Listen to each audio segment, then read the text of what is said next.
He had another roofer do patches, shingle patches in the past. On an older roof, if you start doing shingle patches at various spots around the roof, in order to get the new shingles fastened to the roof, you have to lift the shingles around it so you can slide the new shingle up and under. The problem with that is once you break the seal of how these shingles were installed, I'm not supposed to be able to do this. So now every time there's a wind-driven rain, it's getting up underneath these shingles. So you can see that's the new shingle line there, and then this is the old shingle.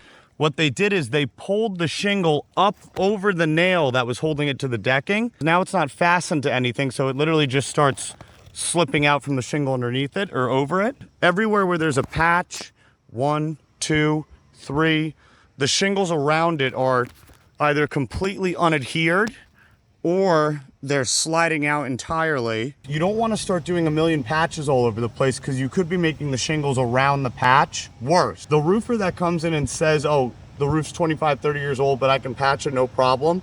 You have to think about the second and third order effects that may result from that. If you're paying $1,000, $2,000, $3,000 for a bunch of patches that make the roof worse, was that money worth it? That's what you have to ask yourself. Erik Mattsson, Mattsson Roofing.